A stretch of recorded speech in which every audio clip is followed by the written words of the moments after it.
श्री गुरु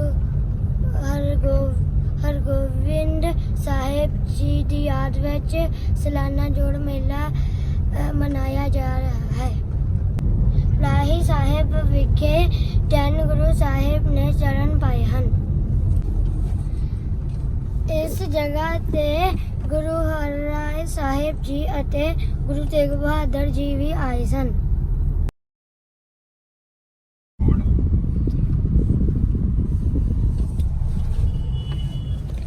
लो जी आ गया पिंड पड़ाही का बोर्ड। हम लंदन ड्रीम को मोड़ के चलिए गुरुद्वारा 6वें पातशाही। ये मोड़ी गड्डी ढाडी जत्थे संगतां नूं गुर इतिहास सुना रहे हैं। सारे पिंड विच स्पीकर लगे हैं ते ढाडी सुणदे आ गौले वाले वीर नूं बेनती है कि थोड़ा जिहा आपां आवाज़ां नूं खोलीए तां जो जिहड़ी साडी आवाज़ है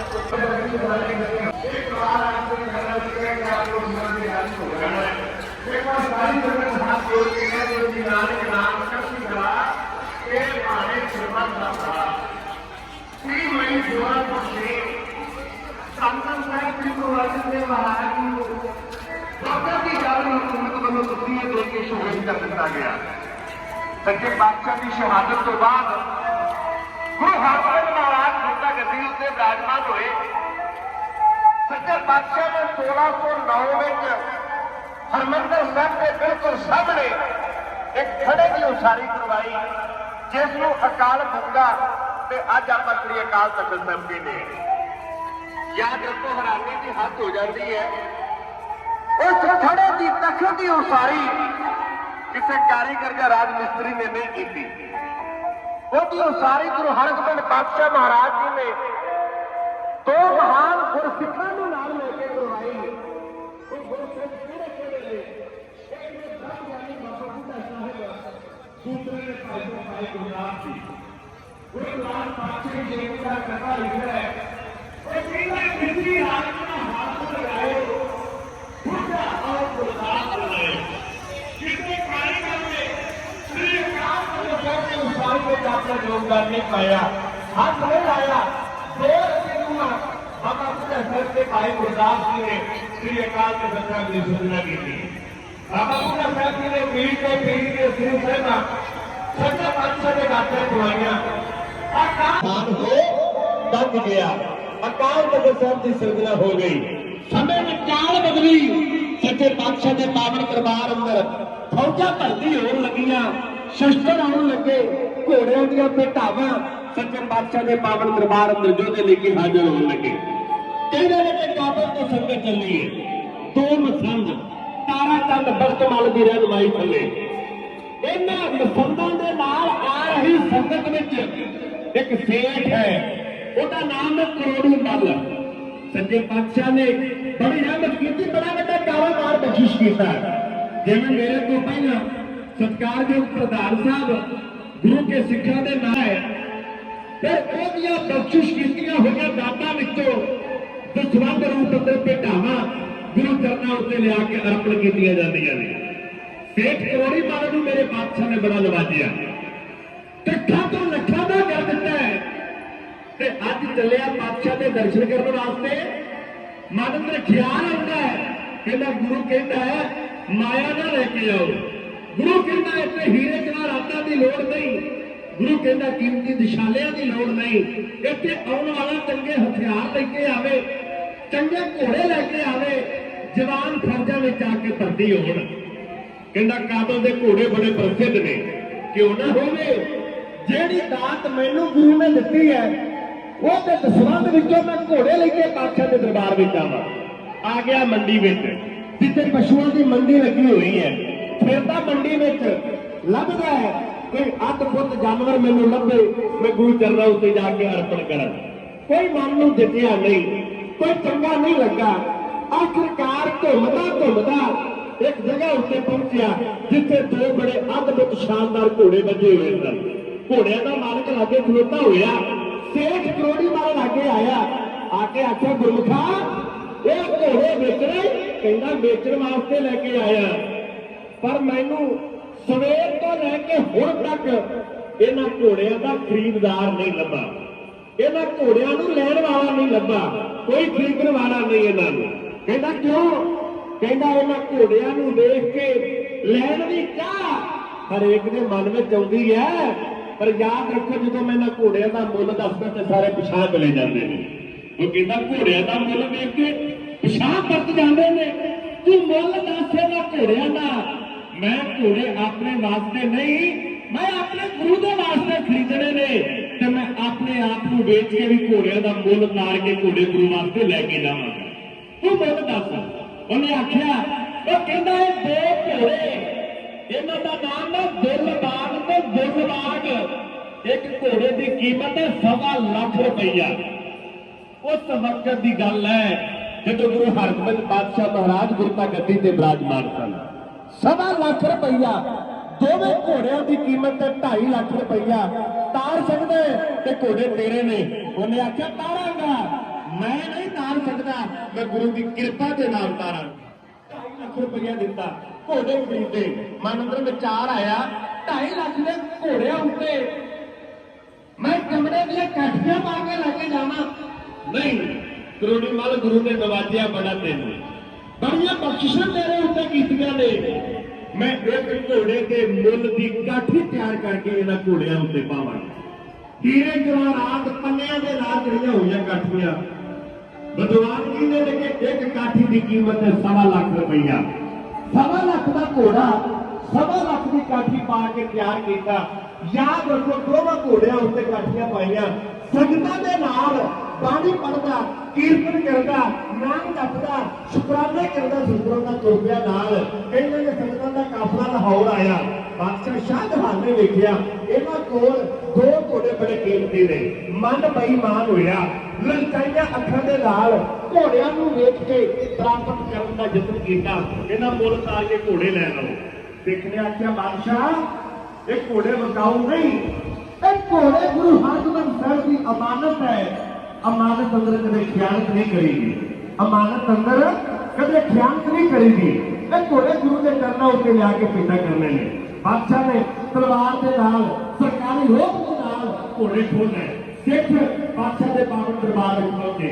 संगतां भेटा रख रही ने, मत्था टेक रही ने। शेख करोड़ी मल बदलने पासे कहते एक पासे होके खलोता है। अच्छा हजूरों के नाल भरिया हुई ने, बड़ा गमगीन है, उदासी की आलम अंदर डुबिया होया। रहमतां दे वंडण वाले दतार गुरु हरगोबिंद पातशाह जिन्हां दी जानन हारे ने देखिया करोड़ी मारे नूं आवाज दित्ती। कहंदे शेख करोड़ी मारे की गल है? ओए आया तो संगतां दे नाल साथ होता है। ओए आ अगे आ। मेरे पातशाह दे कोल आया, चरणों से सिर रखिया, हजूरां दे नाल गुरदेव दे चरण धो दिते। उन्हें आख्या पातशाह पिछा खलोता हाँ, क्योंकि हाथ सकने ने। कोई ना कोई तेरे चरणों उत्ते मत्था टेकन वाला भेटा रख रहा। पातशाह मैं की रखा, मैं तो खाली हाथ हाँ। सतगुरु इत्थे आया खाली हाथ हो गया, घरों तुरया था ना अदों मेरे हाथ भरे हुए थे। 2 घोड़े ने, बादशाह शाहजहां दे खोल है। बादशाह मेरी चाह सी वो घोड़े तुहाडे चरणों से भेटा करदा। हजूर कह लगे भाई करोड़ी मल झोरा ना कर, घबरा ना, उदास ना हो, तेरी भेटा प्रवान है। भाई गुरदास कहते ने चरण शरण गुर एक पैंडा जाए चल, सतगुर कोट पैंडा आगे हुए लेट है। ये गुरु का घर है, उस सच्चे साहिब का जिहड़ा करोड़ा कदम अकलवंडी अपने सिख नूं लैण वास्ते जांदा है। तेरी भेटा प्रवान वो इत्थे किवें लेके आउणे ने, ये हुण साडा काम है। भरे दरबार विच पातशाह ने कीता इशारा, कहंदा कोई उठे जिहड़ा किले चों घोड़े कढ के लेके आवे। विधियां दा मालक उठिया, मार के पलाकी संगत विचों आया बाहर, उन्हें टेकिया मत्था, कहण लगा गुरु हरगोबिंद पातशाह बादशाह दे कबेले विचों लाहौर के किले विचों घोड़े कढण दी गल याद रखो बड़ी छोटी है। जे तुहाडी रहमत मेरे सिर ते होवे तो मैं स्वर्गां विचों घोड़े ला के तुहाडे चरनां च रख देना लिया। वो है बाबा बिधि चंद साहब सच्चे पातशाह दे कोलों लई आ गया, चलिया पहला घोड़ा घाई बन के ਤੇ ਦੂਸਰਾ ਘੋੜਾ ਨਜ਼ੂਰੀਆ ਬਣ ਕੇ ਕੱਢ ਕੇ ਲੈ ਕੇ ਆਇਆ ਤੇ ਦੂਜਾ ਘੋੜਾ ਲਿਆਉਣ ਤੋਂ ਪਹਿਲਾਂ ਬਾਦਸ਼ਾਹ ਨੂੰ ਦੱਸ ਕੇ ਆਇਆ ਕਹਿੰਦਾ ਸ਼ਾਹਜਹਾਨ ਗੁਰੂ ਨਾਨਕ ਦੇ ਚਰਨਾਂ ਦੀ ਅਮਾਨਤ ਧੱਕੇ ਨਾਲ ਖੋਹ ਲਈ ਮੈਂ ਲੈ ਕੇ ਚੱਲਿਆ ਤੇਰੇ ਕਿਲੇ ਤੋਂ ਕੱਢ ਕੇ ਨਾਮ ਮੇਰਾ ਬਾਬਾ ਬਿਧੀ ਚੰਦ ਸਿੱਖ ਮੈਂ ਗੁਰੂ ਹਰਗੋਬਿੰਦ ਸਾਹਿਬ ਦਾ ਟਿਕਾਣਾ ਸਾਡਾ ਪਿੰਡ ਭਾਈ ਰੂਪੇ ਦੀ ਧਰਤੀ ਤੇ ਤੂੰ ਆਪਣੇ ਜੋਰ ਨਾਲ ਖੋਏ ਅਸੀਂ ਆਪਣੇ ਜੁਰਮ ਨਾਲ ਕੱਢ ਕੇ ਲੈ ਕੇ ਚੱਲੇ ਆ ਜੇ ਕੋਈ ਅਗਲੀ ਗੱਲ ਕਰਨੀ ਹੋਈ ਤੇ ਆ ਜਾਵੀਂ ਪਿੰਡ ਭਾਈ ਰੂਪੇ ਮੈਦਾਨੇ ਜੰਗ ਦੇ ਫੈਸਲੇ ਕਰਾਂਗੇ ਸੱਚੇ ਪਾਤਸ਼ਾਹ ਦਾ ਸਿੱਖ ਦੂਜਾ ਘੋੜਾ ਲੈ ਕੇ ਮੇਰੇ ਗੁਰਦੇਵ ਦੇ ਦਰਬਾਰ ਵਿੱਚ ਪਹੁੰਚਿਆ ਤੇ ਗੁਰੂ ਹਰਗੋਬਿੰਦ ਪਾਤਸ਼ਾਹ ਇਹਦੀ ਜਾਣ ਤੋਂ ਪਹਿਲਾਂ ਕੰਮ ਲੈ ਜਾ ਚੁੱਕੇ ਨੇ ਬਾਦਸ਼ਾਹ ਅੱਗ ਬਬੂਲਾ ਹੋਇਆ ਉਹਨੇ ਤਲਵਾਰੇ ਤਾਲੇ ਲਾਹੌਰ ਦੀ ਧਰਤੀ ਤੇ ਲਾਇਆ ਦਰਬਾਰ ਰੱਖਿਆ ਮਾਨਾ ਦਾ ਬੀੜਾ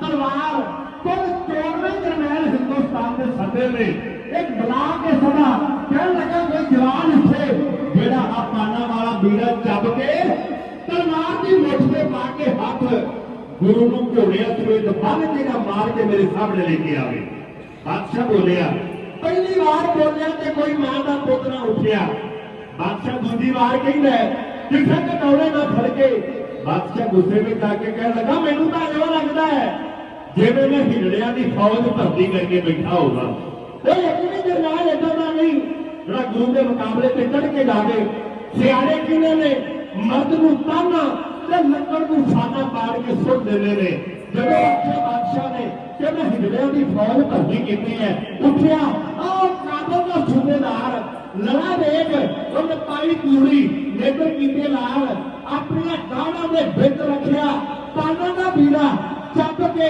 ਤਲਵਾਰ ਦੀ ਮੁੱਠ ਤੇ ਪਾ ਕੇ ਹੱਥ ਜਿਵੇਂ ਭਰੇ ਦਰਬਾਰ ਅੰਦਰ ਘੋੜਿਆਂ ਸਮੇਤ ਪੀਰੀ ਪੀਰੀ ਦੇ ਮਾਲਕ ਗੁਰੂ ਹਰਗੋਬਿੰਦ ਪਾਤਸ਼ਾਹ ਨੂੰ ਬੰਦ ਕੇ ਲਿਆਉਣ ਦੀ ਇੱਕ ਬੜੀ ਵੱਡੀ ਢੀਂਗ ਇੱਕ ਬੜੀ ਵੱਡੀ ਫੜ ਬਾਦਸ਼ਾਹ ਸ਼ਾਹਜਹਾਨ ਦੇ ਦਰਬਾਰ ਵਿੱਚ ਮਾਰਦਾ ਹੈ ਇੱਕ ਬੱਚੇ ਦਾ ਨਕਸ਼ਾ ਵਾਰ ਦੇ ਅੱਖਰ ਵਾਲੇ ਦਾ ਕਾਢੀ ਲੱਗਾ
ਰੱਬ ਤੇਰੇ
खड़े ने किते आसमान दे, ओट खड़े ने किते आसमान दे, जमीन ते झुका।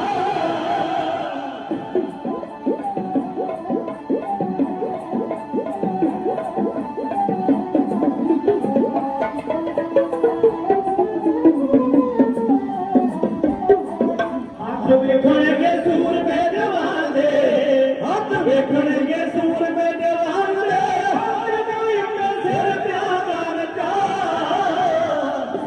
चढ़िया मारिया गया मैदानी जंग में। जिन्हें ये नाल चढ़ के गए सारे जरनैल मारे गए। क्यों ना होवे मैं ओदे नालों दुगनी लेके जावां। इन्हें आख्या बादशाह सलामत मैनूं 35,000 फौज चाहिए। बादशाह कहंदा दित्ती। जे जंग जित के आया जगीरां वधा दियांगा। जे जित प्राप्त कर लई तेरे नाल चढ़ के जान वाले जरनैलां नूं वी इनामां करामां नाल नवाजांगा। सोचता है एडी वड्डी फौज का मुकाबला गुरु नहीं कर सकता। जंग का मैं जित जानी है, क्यों ना होवे इस जंग में मैं अपने परिवार के जरनैल लेके चढ़ जावां। इतना बड़ा प्रागादी कमर बेग, ओहदे दो पुत्र ने शमश बेग ते कासम बेग, एक है भनेवा काबली बेग। कहने ये 4 जरनैल बोले। बादशाह कहंदा दित्ते 35,000 फौज लैके लला बेग मारो मार करता होया याद रखो गुरु हरगोबिंद पातशाह महाराज जी फड़न वास्ते चढ़े।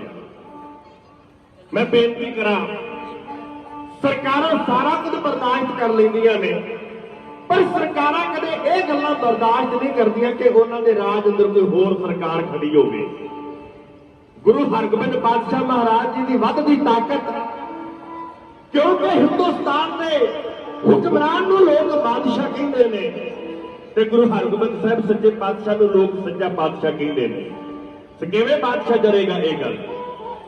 वक्त का समकाली इतिहासकार मुल्क खानी वो कहंदा कि गुरु जी का अकाल तख्त नूं बनाउणा, अमृतसर नूं पनाहगाह करना, लोहगढ़ का किला बनाउणा, फौजां रखणियां, घोड़े रखने, शस्त्रधारी होना। याद रखो एक खुला चैलेंज है सरकार कोई कार्रवाई गुरु हरगोबिंद पातशाह महाराज के खिलाफ करे। सच्चे पातशाह की ताकत को दबाना चाहती है सरकार। अकाल तख्त साहब की होंद दिल्ली के तख्त दियां अखां विच कंडे वांग रड़कदी है। उदों ही नहीं रड़कदी सी, अज भी उस तरीके नाल रड़कदी है। याद रखो अकाल तख्त साहब नूं नेस्तों नाबूद करना चाहती है, लेकिन उस अकाल तख्त नूं कोई बंदा किवें ढाह ला सकता है जिस तख्त की उसारी गुरु हरगोबिंद पातशाह ने की है। लला बेग चढ़िया मारो मार करता होया पिंड भाई रूपे पहुंचया, क्योंकि बाबा बिधि चंद साहब दस के गए ने कि साडा ठिकाना पिंड भाई रूपे की धरती है। बाबा जी ने पहुंचने तो पहला पातशाह कांगड़े जा चुके ने। इत्थे बाबे बिधि चंद साहब की मुलाकात हुई।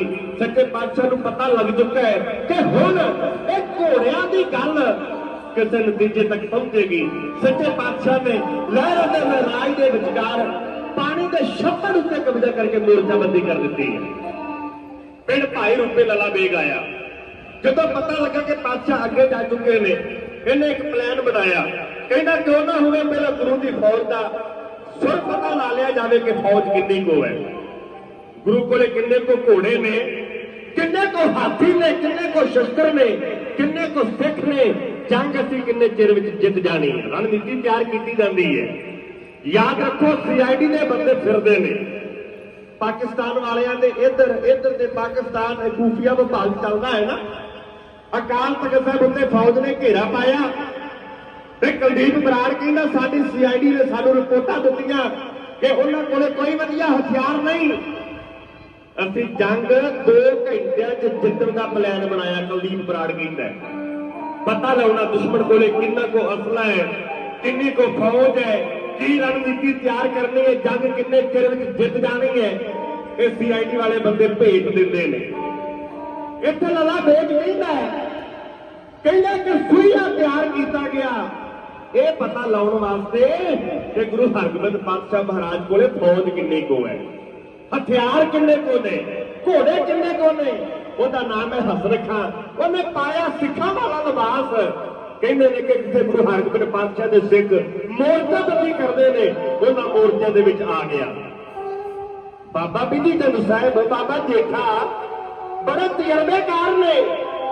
ਇਹਨਾਂ ਨੇ ਵੇਖਿਆ ਬਈ ਇੱਕ ਬੰਦਾ ਉਪਰਾ ਜਿਹਾ, ਲਿਬਾਸ ਇਹਦਾ ਸਿੱਖਾਂ ਵਾਲਾ, ਮੂੰਹ ਮੁਹਾਂਦਰਾ ਸਿੱਖਾਂ ਵਾਲਾ, ਪਰ ਯਾਦ ਰੱਖੋ ਬੰਦੇ ਦੀ ਅੱਖ ਕੁਝ ਹੋਰ ਕਹਿੰਦੀ ਹੈ, ਬੰਦੇ ਦੀ ਅੱਖ ਕੁਝ ਹੋਰ ਬੋਲਦੀ ਹੈ। ਇਹਦੇ ਤੇ ਨਿਗਾਹ ਰੱਖਣੀ ਚਾਹੀਦੀ ਹੈ, ਕਿਉਂਕਿ ਜੰਗ ਦਾ ਮਾਹੌਲ ਬਣਿਆ ਹੋਇਆ, ਕਿਤੇ ਕੋਈ ਬੰਦਾ ਧੋਖਾ ਕਰਨ ਵਾਸਤੇ ਨਾ ਆਇਆ ਹੋਵੇ।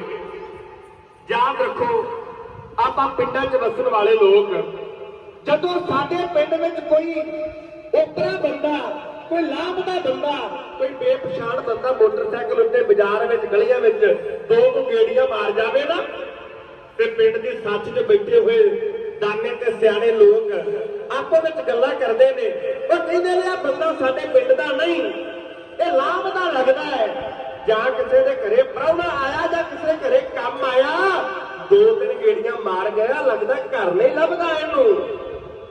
ਡੱਕ ਲੈਂਦੇ ਨੇ ਬਾਬੇ, ਪੁੱਛ ਲੈਂਦੇ ਨੇ ਕਾਕਾ ਕਿੰਨਾ ਘਰੇ ਜਾਣਾ ਤੂੰ, ਕੌਣ ਹੈ, ਕਿੱਥੋਂ ਆਇਆ, ਕਿਹੜਾ ਪਿੰਡ ਹੈ ਤੇਰਾ, ਪਤਾ ਲੱਗ ਜਾਂਦਾ ਹੈ ਨਾ ਕਿ ਸਾਡੇ ਪਿੰਡ ਦਾ ਨਹੀਂ। ਸ਼ਹਿਰਾਂ ਦੀ ਗੱਲ ਤੇ ਹੋਰ ਹੈ ਨਾ, ਸ਼ਹਿਰ ਤੇ ਗਵਾਂਢੀ ਦਾ ਪਤਾ ਨਹੀਂ ਲੱਗਦਾ ਕਿ ਗਵਾਂਢ ਵਿੱਚ ਕੌਣ ਵੱਸਦਾ ਹੈ, ਲੋਕ ਆਪਣੇ ਆਪ ਨਾਲ ਜੁੜੇ ਰਹਿੰਦੇ ਨੇ। ਇੱਥੇ ਬਾਬੇ ਵੀ ਦੀ ਜੰਗ ਨੇ ਵੇਖਿਆ ਓਪਰਾ ਬੰਦਾ, ਇਹਦੇ ਤੇ ਨਿਗਾਹ ਰੱਖਣੀ ਚਾਹੀਦੀ ਹੈ ਕਿਤੇ ਕੋਈ ਧੋਖਾ ਨਾ ਹੋਵੇ। ਕਹਿੰਦੇ ਨੇ ਕਿ ਜਦੋਂ ਸਾਰਾ ਜਾਇਜ਼ਾ ਹਸਨ ਖਾਨ ਨੇ ਲੈ ਲਿਆ, ਫੌਜ ਵੇਖੀ ਬੜੀ ਥੋੜੀ, ਘੋੜੇ ਬੜੇ ਥੋੜੇ, ਹਥਿਆਰ ਬੜੇ ਥੋੜੇ, ਲੜਨ ਵਾਲੇ ਵੀ ਬੜੇ ਥੋੜੇ ਨੇ। ਕਹਿੰਦਾ ਯਾ ਅੱਲਾਹ, ਇਹ ਜੰਗ ਤੇ ਅਸੀਂ 2-3 ਘੰਟਿਆਂ 'ਚ ਜਿੱਤ ਜਾਣੀ ਹੈ। ਜਦੋਂ ਇਹਨੇ ਆਖਿਆ ਨਾ ਤੇ ਗੁਰੂ ਦੀ ਫੌਜ ਸਾਡੀ ਫੌਜ ਨਾਲੋਂ ਬੜੀ ਥੋੜੀ ਹੈ, ਇਹਦੀ ਜ਼ਬਾਨ 'ਚੋਂ ਨਿਕਲੇ ਬੋਲ ਬਾਬੇ ਬਿਧੀ ਚੰਦ ਦੇ ਕੰਨਾਂ ਵਿੱਚ ਪੈ ਗਏ। ਯਾਦ ਰੱਖੋ ਉਸੇ ਵਕਤ ਨਾ ਅੱਗਾ ਵੇਖਿਆ ਨਾ ਪਿਛਾ, ਬਾਬੇ ਬਿਧੀ ਚੰਦ ਨੇ ਲਿਆ ਕੇ ਇੱਕ ਢੋਲ ਹਸਨ ਖਾਨ ਦੀ ਗਿੱਚੀ 'ਚ ਮਾਰੀ, ਧਰਤੀ ਤੇ ਡਿੱਗਾ। ਇਹਦੇ ਤੋਂ ਪਹਿਲਾਂ ਕਿ ਇਹਨੂੰ ਗੋਡਾ ਫਿਰਦਾ ਜਾਂ ਹੋਰ ਬਾਬੇ ਬਿਧੀ ਚੰਦ ਦਾ ਹੱਥ ਇਹਦੇ ਤੇ ਉੱਠਦਾ, ਇਹਨੇ ਅੰਦਾਜ਼ਾ ਲਾ ਲਿਆ। ਕਹਿੰਦਾ ਜਿਹੜੀ ਧੌਲ ਮੇਰੀ ਗਿੱਚੀ 'ਚ ਆਈ ਹੈ ਨਾ, ਇਹ ਹੱਥ ਲੱਗਦਾ ਉਸੇ ਬਾਬੇ ਦਾ ਜਿਹਨੇ ਭਗਵਾਨ ਦਾਸ ਘੇਰੜ ਦੀ ਧੌਲ ਦਾ ਮਣਕਾ ਤੋੜਿਆ ਸੀ ਕਲਾ ਵਿੱਚ ਲੈ ਕੇ। ਭਗਵਾਨ ਦਾਸ ਘੇਰੜ ਇੱਕ ਧੌਲ ਲਈ ਸੀ ਬਾਬੇ ਦੀ, ਜਿਹੜੀ ਉਹਨੇ ਇਹਨੇ ਆਖਿਆ ਕਿਤੇ ਦੂਜਾ ਵੱਜ ਗਿਆ ਤੇ ਹਾਲ ਮੇਰਾ ਕਿਤੇ ਭਗਵਾਨ ਦਾਸ ਵਾਲਾ ਨਾ ਹੋਵੇ। ਇਹਨੇ ਆਖਿਆ ਉਹ ਸਿੱਖਾ ਤੈਨੂੰ ਮੇਰੇ ਗੁਰੂ ਦਾ ਵਾਸਤਾ ਵੇਖੀ, ਹੋਰ ਨਾ ਮਾਰੀ, ਮੈਂ ਸੱਚ ਕਵਾਂਗਾ, ਸੱਚ ਦੱਸਾਂਗਾ।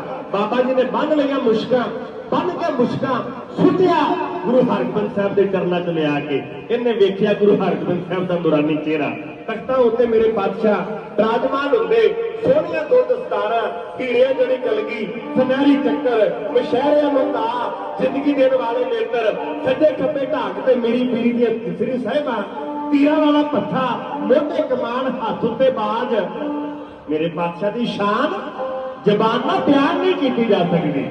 ਭਾਈ ਗੁਰਦਾਸ ਕਹਿੰਦੇ ਨੇ ਦਰਸ਼ਨ ਦੇਖਤ ਹੀ ਸੁੱਧ ਕੀ ਨਾ ਸੁੱਧ ਰਹੀ, ਬੁੱਧ ਕੀ ਨਾ ਬੁੱਧ ਰਹੀ, ਮਤ ਮੈਂ ਨਾ ਮਤ ਹੈ। ਬਾਬੇ ਬਿਧੀ ਚੰਦ ਸਾਹਿਬ ਨੇ ਹਸਨ ਖਾਨ ਨੂੰ ਲਿਆ ਕੇ ਗੁਰਦੇਵ ਦੇ ਚਰਨਾਂ ਤੇ ਸੁੱਟਿਆ। ਇਹਨੇ ਸਿਰ ਨਾ ਚੁੱਕਿਆ, ਇਹਨੇ ਗੁਰੂ ਹਰਗੋਬਿੰਦ ਪਾਤਸ਼ਾਹ ਮਹਾਰਾਜ ਵੱਲੇ ਵੇਖਿਆ। ਕਹਿੰਦੇ ਆਪ ਮੁਹਾਰੇ ਕੀਤਾ, ਸੱਚੇ ਪਾਤਸ਼ਾਹ ਮੁਆਫ ਕਰ ਦਿਓ, ਬਾਲ ਬੱਚੇ ਵਾਲਾ ਹਾਂ, ਨੌਕਰ ਹਾਂ, ਤੇ ਨੌਕਰ ਦਾ ਪਹਿਲਾ ਧਰਮ ਹੁੰਦਾ ਹੈ ਮਾਲਕ ਦਾ ਹੁਕਮ ਵਜਾਉਣਾ। ਲੱਲਾ ਬੇਗ ਨੇ ਆਖਿਆ ਭੇਦ ਲੈ ਕੇ ਆ, ਗੁਰੂ ਆਖਿਆ ਬਾਬਾ ਜੀ ਖੋਲ ਦੇ ਮੁਸ਼ਕਾਂ ਇਹਦੀਆਂ। ਸੱਚੇ ਪਾਤਸ਼ਾਹ ਗੁਰੂ ਹਰਗੋਬਿੰਦ ਮਹਾਰਾਜ ਨੇ ਆਖਿਆ ਜਲ ਪਾਣੀ ਛਕ, ਜੋ ਕੁਝ ਇੱਥੇ ਵੇਖਿਆ ਜਾ ਕੇ ਸੱਚੋ ਸੱਚ ਆਪਣੇ ਜਰਨੈਲ ਨੂੰ ਦੱਸ ਦੇਵੀਂ, ਕੋਈ ਓਲਾ ਨਾ ਰੱਖੀ। ਪਰਉਪਕਾਰੀ ਪਾਤਸ਼ਾਹ ਨੇ ਹਸਨ ਖਾਨ ਨੂੰ ਤੋੜ ਦਿੱਤਾ, ਇੰਨਾ ਪ੍ਰਭਾਵਿਤ ਹੋਇਆ।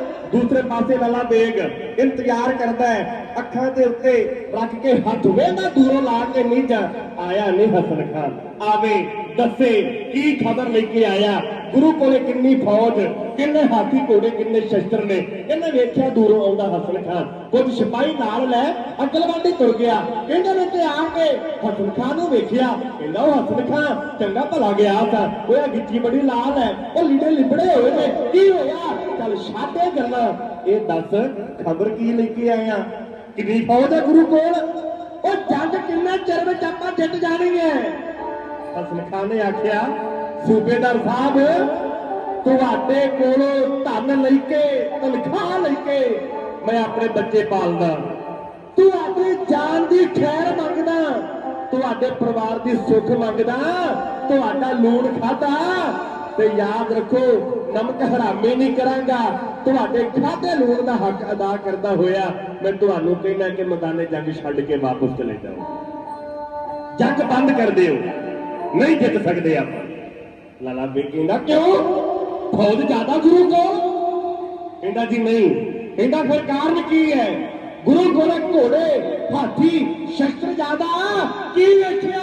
ਜੰਗ ਮੈਂ ਕਿਉਂ ਨਹੀਂ ਜਿੱਤ ਸਕਦਾ? ਤੱਕੋ ਜਰਾ ਲਾਲਾ ਬੇਗ ਦੇ ਸਾਹਮਣੇ ਖਲੋ ਕੇ ਹੱਥ ਰੱਖਾ ਗੁਰੂ ਹਰਗੋਬਿੰਦ ਪਾਤਸ਼ਾਹ ਦੀਆਂ ਸਿਫਤਾਂ।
ਕੀ ਖਬਰ ਲੈ ਕੇ ਆਇਆ? ਉਹ ਕਹਿੰਦਾ ਫੌਜਦਾਰ ਸਾਹਿਬ ਮੈਂ ਤੁਹਾਨੂੰ ਇੱਕੋ ਹੀ ਗੱਲ ਕਹਿਣਾ ਕਿ ਤੁਹਾਡੇ ਅਰਮਾਨ ਇੱਥੇ ਪੂਰੇ ਨਹੀਂ ਹੋਣੇ, ਵਾਪਸ ਚਲੇ ਜਾਓ। ਮੈਦਾਨੇ ਜੰਗ ਵਿੱਚ ਲੜ ਕੇ ਗੁਰੂ ਨੂੰ ਜਿੱਤਣਾ ਬੜਾ ਔਖਾ ਹੈ। ਮੌਤਾਂ ਤੇ ਲੜਿਆ ਜਾ ਸਕਦਾ ਪਰ ਗੁਰੂ ਨਾਲ ਨਹੀਂ ਲੜਿਆ ਜਾ ਸਕਦਾ। ਵਾਪਸ ਚਲੇ ਜਾਣਾ ਚਾਹੀਦਾ। ਲਾਲਾ ਬੇਗ ਨੂੰ ਆਪਣੇ ਹਜ਼ੂਰ ਸਾਹਿਬ ਨੇ ਪੂਰੇ ਹੋਣ ਕੇ ਜਿਹੜੀ ਅਰਮਾਨ ਨੂੰ ਮੁਕਤ ਕਹਿੰਦਾ ਕਿਉਂ ਫੌਜ ਜਾਂਦੀ ਕਹਿੰਦਾ ਨਹੀਂ ਖਿੜਕੀ ਦੇਖ ਕੇ ਭਾਵੇਂ ਮੈਂ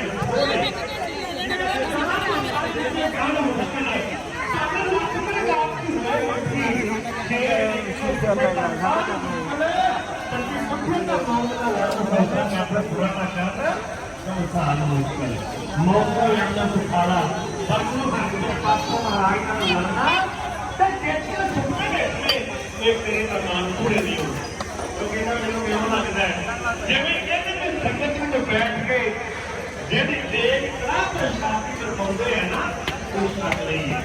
ਕਿਉਂ ਲੱਗਦਾ ਹੈ ਜਿਹੜੇ ਗੁਰੂ ਕੇ ਲੰਗਰ ਵਿੱਚ ਬੈਠ ਕੇ ਇਹ ਮੇਰੇ ਦੁਸ਼ਮਣ ਦੀ ਗੱਲ ਕਰਦਾ ਹੈ ਉਹਦੀ ਤਾਰੀਫ ਕਰਦਾ ਹੈ। ਹੱਥ ਹਜਮ ਕਰਨਾ ਬੜਾ ਔਖਾ ਹੈ। ਕਹਿੰਦਾ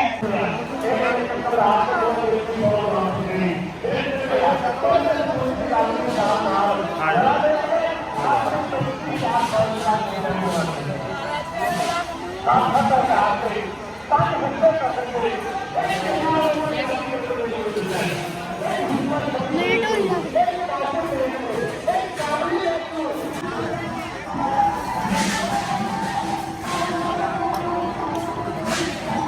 गाइस ਅਸੀਂ ਹੁਣ ਆ ਗਏ ਆ। ਹੁਣ ਅਸੀਂ ਇੱਥੇ ਲੰਗਰ ਛਕਣ ਬੈਠੇ ਆ।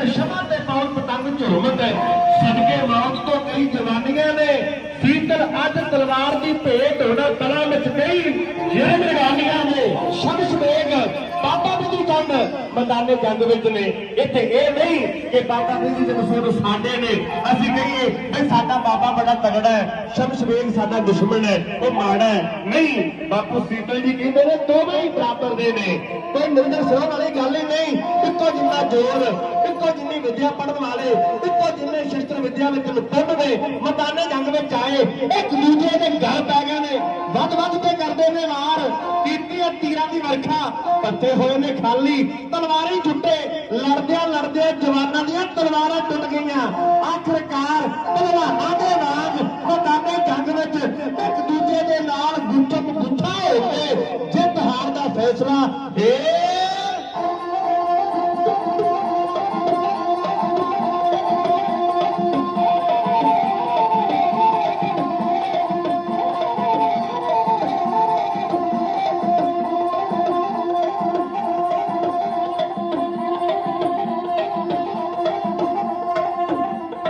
अपने जिस्मां दे नाल नहीं प्यार करदे ते लगे अणखां ते जिन्हां नूं तीर हुंदे ओ जेड़े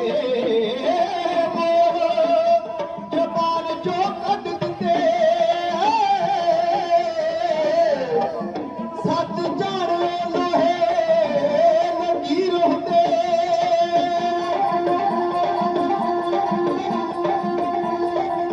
हो मारे वास्ते सूर में ढाल बनदे जान वास्ते तिखी शमशीर हुंदे पर बदतीर सितारे लंघ जांदे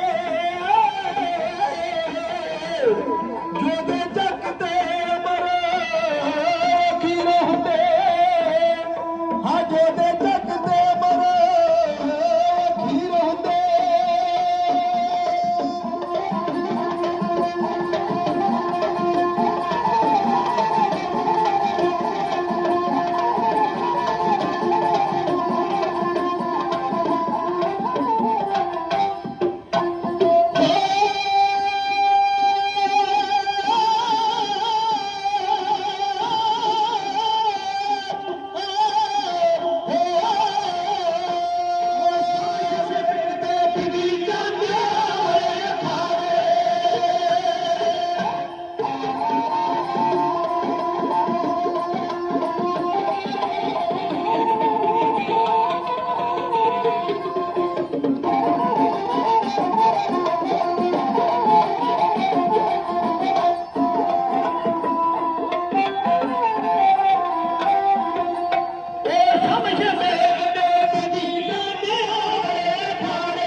मैं तेनू सलाह देना अपने खानदान का आखिरी चश्मो चिराग बचे है ਕਿਹੜੀ ਗੱਲੋਂ ਭੰਗ ਦੇ ਭਾਣੇ ਜਾਨ ਗਵਾਉਣ ਆ ਗਏ ਐ। ਜਾ ਵਾਪਸ ਚਲਾ ਜਾ, ਇਹ ਜ਼ਿੰਦਗਾਨੀ ਮੁੜ ਮੁੜ ਕੇ ਤੈਨੂੰ ਪ੍ਰਾਪਤ ਨਹੀਂ ਹੋਣੀ। ਜੇਠਾ ਕਹਿੰਦਾ ਗੱਭਰੂਆ ਕਿਉਂ ਕਰੇ ਨਦਾਨੀ, ਜਾ ਮੁੜ ਜਾ ਮਾਂ ਕੋਲ ਹੀਰਿਆ, ਰੱਜ ਮਾਨ ਜਵਾਨੀ, ਹੱਥ ਬੱਧੀ ਮੌਲੀ ਜਾਪਦੀ, ਕਿਤੇ ਪਿਆਰ ਨਿਸ਼ਾਨੀ, ਉਹ ਮੁੜ ਮੁੜ ਹੱਥ ਨਾ ਆਵਣਾ, ਜਾਮਾ ਇਨਸਾਨੀ, ਤੈਨੂੰ ਕਬਰੋਂ ਨਿਕਲਣਾ ਦੇਊਗੀ ਇਹ ਸ਼ਰਾ ਕੁਰਾਨੀ। ਉਹ ਕਿਉਂ ਭਿੜਦੀ ਏ ਮੌਤ ਨਾਲ, ਮਹਿੰਗੀ ਜ਼ਿੰਦਗਾਨੀ, ਮਿਟਦੂ ਗਾਦੀ ਕਮਰ ਦੀ ਇਹ ਨਿੰਮ ਨਿਸ਼ਾਨੀ, ਜਿਉਂਦਾ ਜੋਬਨ ਸੀਤਲਾ ਬਣ ਜਾਊ ਕਹਾਣੀ। ਨਹੀਂ ਟਲਿਆ, ਆਖਰਕਾਰ ਬਾਬਾ ਜੇਠਾ ਜੀ ਦੇ ਨਾਲ ਟਕਰਾਇਆ, ਮੈਦਾਨੇ ਜੰਗ ਵਿੱਚ ਮਾਰਿਆ ਗਿਆ। ਕਹਿੰਦੇ ਟਲਿਆ ਨਾ ਕਾਸਮ, ਮੱਤਾ ਹੰਕਾਰ ਦਾ ਉਹ, ਸੂਰਮੇ ਦਾ ਬਲ ਰਨ ਵਿੱਚ ਅਜਮਾਇਆ ਗਿਆ। ਬਾਪ ਤੇ ਭਰਾ ਦਾ ਹੈ ਸੀ ਬਹੁਤ ਹਿਤਕਾਰੀ ਉਹ, ਮੌਤ ਦੇ ਵਸੀਲੇ ਮੇਲ ਦੋਹਾਂ ਦਾ ਕਰਾਇਆ ਗਿਆ। ਆਸ਼ਿਕ ਸੀ ਹੂਰਾਂ ਦਾ, ਉਹ ਪਾਸ਼ਿਕ ਬਹਿਸ਼ਤਾਂ ਦਾ, ਚਾੜ ਘੋੜੀ ਮੌਤ ਵਾਲੀ ਜੰਨਤ ਪਹੁੰਚਾਇਆ ਗਿਆ। ਜਿਹੜਾ ਟਿੱਡੀ ਨਾਲ ਇਹਦੇ ਨਾਲ ਚੜ ਆਇਆ ਹੈ ਸੀ, ਬਾਬੇ ਜੇਠੇ ਹੱਥੋਂ ਸਭੋ ਮਾਰ ਕੇ ਮੁਕਾਇਆ ਗਿਆ। ਕਾਸਮ ਬੇਗ ਮਾਰਿਆ ਗਿਆ, ਫੌਜ ਮਾਰੀ ਗਈ। ਲਵਾ ਬੇਗ ਨੇ ਵੇਖਿਆ ਭਰਾ ਮਾਰਿਆ ਗਿਆ, ਦੋ ਭਤੀਜੇ ਮਾਰੇ ਗਏ, ਅੱਧਿਓਂ ਵੱਧ ਫੌਜ ਤਬਾਹ ਹੋ ਗਈ। ਚੀਚੀਆਂ ਲੈਂਦਾ ਹੋਇਆ ਮੈਦਾਨੇ ਜੰਗ ਵਿੱਚ ਆਇਆ, ਇਹਨੇ ਪਾਇਆ ਬਾਬਾ ਜੇਠਾ ਜੀ ਨੂੰ ਘੇਰਾ। ਆਖਰਕਾਰ ਬਹੁਤਿਆਂ ਦੇ ਨਾਲ ਲੜਦਾ ਹੋਇਆ ਉਹ ਗੁਰੂ ਦਾ ਮਹਾਨ ਯੋਧਾ, ਯਾਦ ਰੱਖੋ ਬੁੱਢਾ ਜਰਨੈਲ, ਜਿਹੜੇ ਬਾਦਸ਼ਾਹ ਦੀ ਛਾਤੀ ਤੇ ਸ਼ੇਰ ਬਣ ਬਣ ਕੇ ਚੜ੍ਹਦੇ ਰਹੇ, ਮੈਦਾਨੇ ਜੰਗ ਅੰਦਰ ਸ਼ਹੀਦ ਹੋ ਗਏ। ਗੁਰੂ ਹਰਗੋਬਿੰਦ ਸਾਹਿਬ ਸੱਚੇ ਪਾਤਸ਼ਾਹ ਨੇ ਵੇਖਿਆ ਬਾਬਾ ਜੇਠਾ ਦੀ ਸ਼ਹਾਦਤ ਦਾ ਜਾਣ ਪੀ ਗਿਆ, ਬਾਬਾ ਜੇਠਾ ਦੀ ਸ਼ਹੀਦੀ ਪਾ ਕੇ ਪਿਆਰ ਹੈ ਬਾਬਾ ਜੇਠਾ ਜੀ ਦੇ ਨਾਲ। ਸੱਚੇ ਪਾਤਸ਼ਾਹ ਰੋਹ ਵਿੱਚ ਆਏ ਨੇ ਉਹ ਬਾਬਾ ਜੇਠਾ ਜੀ, ਜਿਨ੍ਹਾਂ ਦੇ ਨਾਲ ਅੰਤਾਂ ਦਾ ਮੋਹ ਤੇ ਸੱਚੇ ਪਾਤਸ਼ਾਹ ਦੇ ਮੁਖੀ ਸਿੱਖਾਂ ਵਿੱਚੋਂ ਸਨ। ਜਦੋਂ ਗੁਰੂ ਅਰਜਨ ਦੇਵ ਪਾਤਸ਼ਾਹ ਮਹਾਰਾਜ ਲਾਹੌਰ ਦੀ ਧਰਤੀ ਉੱਤੇ ਸ਼ਹੀਦ ਕੀਤੇ ਗਏ ਤੇ ਜਿਹੜੇ 5 ਸਿੱਖ ਉਹਨਾਂ ਦੇ ਨਾਲ ਗਏ ਸਨ, ਉਹਨਾਂ ਦੇ ਵਿੱਚ ਬਾਬਾ ਜੇਠਾ ਜੀ ਦੇ ਨਾਲ ਸ਼ਾਮਲ ਸਨ। ਮੇਰੇ ਬਹੁਤ ਜ਼ਿਆਦਾ ਸਤਿਕਾਰਯੋਗ ਸਿੱਖ ਪੰਥ ਦੀ ਸਰਮੌਰ ਸੰਸਥਾ ਸ਼੍ਰੋਮਣੀ ਗੁਰਦੁਆਰਾ ਪ੍ਰਬੰਧਕ ਕਮੇਟੀ ਅੰਤਰ ਕਮੇਟੀ ਦੇ ਮੈਂਬਰ ਸਤਿਕਾਰਯੋਗ ਜਥੇਦਾਰ ਸਰਵਣ ਸਿੰਘ ਜੀ ਕੁਲਾਰ ਉਹ ਹਾਜ਼ਰ ਹੋਏ ਨੇ। ਸਟੇਜ ਵੱਲੋਂ ਜਥੇ ਵੱਲੋਂ ਉਹਨਾਂ ਨੂੰ ਜੀ ਆਇਆਂ ਆਖਦਾ ਹਾਂ। ਬਹੁਤ ਸਾਰਾ ਪਿਆਰ ਉਹਨਾਂ ਵੱਲੋਂ ਹਾਜ਼ਰ ਕੀਤਾ ਗਿਆ ਹੈ। ਨਾਲ ਸਾਡੇ ਸਤਿਕਾਰਯੋਗ ਸਰਦਾਰ ਨਰਿੰਦਰ ਸਿੰਘ ਜੀ ਮੈਨੇਜਰ ਗੁਰਦੁਆਰਾ ਸੁਖਚੈਨ ਰਾਣਾ ਸਾਹਿਬ, ਉਹਨਾਂ ਵੱਲੋਂ ਹਾਜ਼ਰੀਆਂ ਲਵਾਈਆਂ ਜਾ ਰਹੀਆਂ ਨੇ, ਮਾਇਆ ਹਾਜ਼ਰ ਕਰਦੇ ਨੇ। ਸੁਖਚੈਨ ਰਾਣਾ ਸਾਹਿਬ ਦੇ ਪਾਵਨ ਗ੍ਰੰਥੀ ਸਾਹਿਬ, ਉਹਨਾਂ ਵੱਲੋਂ ਹਾਜ਼ਰੀਆਂ ਲਵਾਈਆਂ ਜਾ ਰਹੀਆਂ ਨੇ। ਸਟੇਜ ਵੱਲੋਂ ਪ੍ਰਬੰਧ ਵੱਲੋਂ ਉਹਨਾਂ ਨੂੰ ਜੀ ਆਇਆਂ ਆਖਦਾ ਹਾਂ। ਆਓ ਇੱਕ ਵਾਰ ਸਾਰੀ ਸੰਗਤ ਆਖੋ ਜੀ ਸਤਿਨਾਮ ਸ੍ਰੀ ਵਾਹਿਗੁਰੂ ਜੀ। ਤਵੱਜੋ ਮੇਰਾ, ਬਾਬਾ ਜੇਠਾ ਦੀ ਸ਼ਹੀਦੀ ਪਾ ਗਏ। ਗੁਰੂ ਹਰਗੋਬਿੰਦ ਪਾਤਸ਼ਾਹ ਮੈਦਾਨੇ ਜੰਗ ਵਿੱਚ ਵਧੇ। ਇੱਕ ਪਾਸੇ ਲਵਾ ਬੇਗ, ਦੂਸਰੇ ਪਾਸੇ ਗੁਰੂ ਹਰਗੋਬਿੰਦ ਪਾਤਸ਼ਾਹ ਮਹਾਰਾਜ। ਕਹਿੰਦੇ ਨੇ ਕਿ ਯੁੱਧ ਦੇ ਨਿਯਮਾਂ ਨੂੰ ਵਿਸਾਰ ਕੇ ਲਲਾ ਬੇਗ ਨੇ ਸੱਚੇ ਪਾਤਸ਼ਾਹ ਦੇ ਤੀਰਾਂ ਦੀ ਵਰਖਾ ਕੀਤੀ। ਇੱਕ ਜਵਾਬੀ ਤੀਰ ਮੇਰੇ ਪਾਤਸ਼ਾਹ ਦਾ ਚੱਲਿਆ, ਇਹਦਾ ਢੋੜਾ ਮਾਰਿਆ, ਧਰਤੀ ਤੇ ਡਿੱਗਾ ਉੱਠਿਆ। ਕਹਿਣ ਲੱਗਾ ਸੱਚੇ ਪਾਤਸ਼ਾਹ ਧਰਮ ਜੋਤ ਨਹੀਂ, ਬਰਾਬਰ ਦਾ ਨਾਲ ਘੋੜਾ ਛੱਡ ਕੇ ਆਓ। ਫਿਰ ਵੇਲੇ ਅਕੇਲਾ ਇੱਥੇ ਜਿੱਤਦਾ ਤੇ ਕਿਹੜਾ ਹਾਰਦਾ। ਮੁਸਕਰਾਏ ਮੇਰੇ ਸ਼ਹਿਨਸ਼ਾਹ, ਛੱਡਿਆ ਦੁਰਮਾਗ ਘੋੜੇ ਨੂੰ ਹੋਏ ਧਰਤੀ ਤੇ। ਕਹਿਣ ਲੱਗੇ ਲਲਾ ਬੇਗ ਯਾਦ ਰੱਖ, ਸਾਡੇ ਹੱਥ ਵਿੱਚ ਸ਼ਸਤਰ ਆਇਆ, ਇਸ ਸ਼ਸਤਰ ਦੇ ਨਾਲ ਕੁਝ ਨਿਯਮ ਆ ਗਏ। ਯਾਦ ਰੱਖੋ ਸਿੱਖ ਦੀ ਤਲਵਾਰ, ਗੁਰੂ ਦੀ ਤਲਵਾਰ ਨੱਠੇ ਉੱਤੇ ਕਮਜ਼ੋਰ ਬਜ਼ੁਰਗ ਬੱਚੇ ਔਰਤ ਉੱਤੇ ਵਾਰ ਨਹੀਂ ਕਰਦੇ। ਤੂੰ ਚੜ ਕੇ ਆਇਆ, ਅਸੀਂ ਕਿਸੇ ਉੱਤੇ ਪਹਿਲ ਨਹੀਂ ਕਰਦੇ। ਤੇ ਯਾਦ ਰੱਖ ਲਿਹਾਜ਼ ਦੂਸਰੀ ਵਾਰ ਕਿਸੇ ਦਾ ਕਰਦੇ ਨਹੀਂ। ਚੜ ਕੇ ਆਇਆ ਤੇ ਵਾਰ ਕਰ ਲੈ। ਵਕਤ ਦਾ ਸਮਕਾਲੀ ਇਤਿਹਾਸਕਾਰ ਮੁਸਲਮਾਨੀ ਲਿਖਦਾ ਹੈ, ਉਹ ਕਹਿੰਦਾ ਮੈਦਾਨੇ ਜੰਗ ਵਿੱਚ ਗੁਰੂ ਹਰਗੋਬਿੰਦ ਸਾਹਿਬ ਆਪਣੇ ਸਿੱਖਾਂ ਨਾਲ ਏਦਾਂ ਦਾ ਵਰਤਾਓ ਕਰਦੇ ਨੇ ਜਿਵੇਂ ਕੋਈ ਉਸਤਾਦ ਆਪਣੇ ਚੇਲਿਆਂ ਨੂੰ ਦੁੱਧ ਵਿਦਿਆ ਦੇ ਗੁਰ ਸਿਖਾਉਂਦਾ ਹੋਵੇ। ਜਰਨੈਲ ਚੜ ਕੇ ਆਇਆ, ਸੱਚੇ ਪਾਤਸ਼ਾਹ ਨੇ ਆਖਿਆ ਪਹਿਲਾਂ ਵਾਰ ਕਰ ਲੈ। ਜਰਨੈਲ ਆਇਆ ਜੋਸ਼ ਅੰਦਰ, ਤਾਂ ਕੇ ਤੂੜੀ ਨੇਤਰ ਕਰਕੇ ਲਾਲ। ਉਹਨੇ ਇੱਕ ਵਾਰ ਕੀਤਾ, ਉਹਨੇ ਦੂਜਾ ਕੀਤਾ, ਉਹਨੇ ਤੀਜਾ ਕੀਤਾ। ਤਿੰਨੇ ਵਾਰ ਮੇਰੇ ਪਾਤਸ਼ਾਹ ਨੇ ਡੱਕੇ ਨੇ। ਕਹਿਣ ਲੱਗੇ ਲੱਲਾ ਬੇਗ, ਤੇਰੇ ਉਸਤਾਦ ਨੇ ਤੈਨੂੰ ਵਾਰ ਕਰਨ ਦਾ ਚੱਜ ਨਹੀਂ ਸਿਖਾਇਆ। ਵਾਰ ਕਿਵੇਂ ਕਰੀਦਾ ਅਸੀਂ ਤੈਨੂੰ ਦੱਸਦੇ ਆ। ਦਲਾਂ ਨੂੰ ਭੰਨਣ ਵਾਲੇ ਵੱਡ ਯੋਧੇ, ਯਾਦ ਰੱਖੋ ਸੂਰਮੇ ਤੇ ਪਰਉਪਕਾਰੀ ਪਾਤਸ਼ਾਹ। ਭਾਈ ਗੁਰਦਾਸ ਜੀ ਲਿਖਦੇ ਨੇ, ਉਹ ਕਹਿੰਦੇ 5 ਪਿਆਲੇ 5 ਪੀਰ, ਛਠਮ ਪੀਰ ਬੈਠਾ ਗੁਰ ਭਾਰੀ। अर्जुन काया पलट के मूर्त हरगो बिंद सवारी चली पीढ़ी सुट गया रूप दिखावन वारो वारी दल भंजन गुर सूरमा वड योधा बहो परतारी बादशाह नला देख दे 3 वार डकण तो बाद आके जोश अंदर छड़ के अकाल दा जयकारा वकार के कहंदे सजना वार इंद्री वार हे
कृपा देन की कृपालता करी बोले सो निहाल।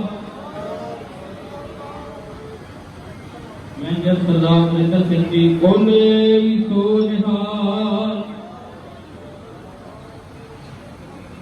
बोले सो निहाल।